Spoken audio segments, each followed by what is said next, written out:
Well, Alabama Republican Senate candidate Roy Moore is facing accusations of sexual misconduct. The Washington Post is now reporting that several women have come forward with claims against the former Alabama Chief Justice. One accuser says that Moore initiated a sexual encounter back in 1979 when she was just 14 years old. He was 32 years old, an assistant director, district attorney at the time. The paper also interviewed three other women who recently say that Moore pursued them when they were between the ages of 16 and 18, and he was in his 30s. Moore has denied the allegations, calling them completely false and a desperate political attack. CBS News political director Steve Shigaris joins me now. Steve, the Senate election is December 12th. What do you think this means for his campaign? Well, this is just a new allegation, and so this is going to take some time for it to all settle. But the interesting thing is we're hearing from Senate Republicans who are saying, including the Senate Majority Leader Mitch McConnell, who are saying if these allegations turn out to be true, he needs to withdraw from the race. That's a pretty big call for allegations that are literally just hours old at this point. So the question is, how do we find out if these are true? What does Roy Moore do moving forward? His campaign put out a statement that really sort of hit back pretty hard against the Washington Post, saying that Moore has endured the most outlandish attacks on any candidate in the modern political arena. But this story in today's Washington Post alleging sexual impropriety takes the cake.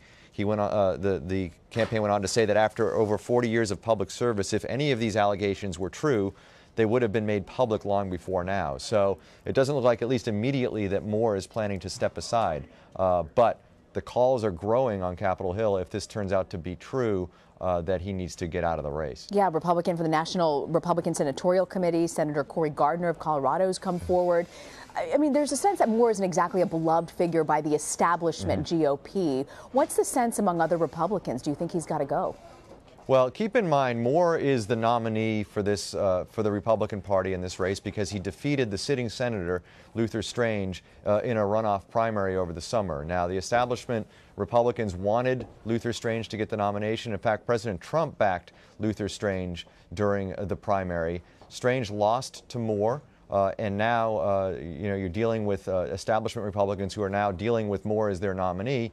Something like this comes out, you have people like Mitch McConnell. Moore and his supporters have been very vocal against Mitch McConnell. In fact, Moore has campaigned and said, I'm not necessarily going to listen to Mitch McConnell if I get to the Senate or when I get to the Senate.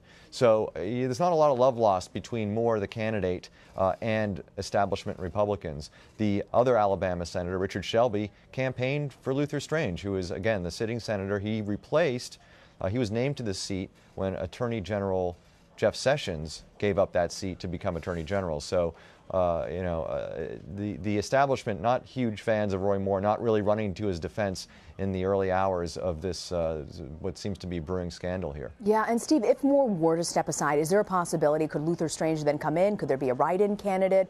Or does the election, would it just then go to the Democrat, Doug Jones? So I talked to the Secretary of State's office down there in Alabama, and the law is pretty clear. It's too late to change the ballot. Roy Moore's name is on the ballot. He's up against a Democrat named Doug Jones. Those are the only two names on the ballot, Moore and Jones.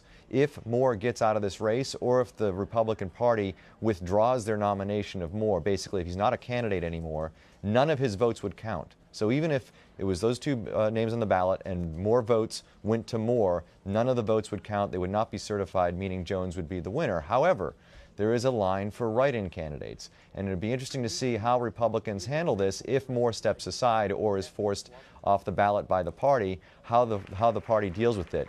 Perhaps they set up some sort of write-in campaign. Perhaps it's for Strange, perhaps it's for another name. Keep in mind, Strange lost the primary to Moore, so maybe they go out and find another candidate to try to get behind for a write-in contest, but that is way down the line at this point. There are no signs that Moore is going to get out of this.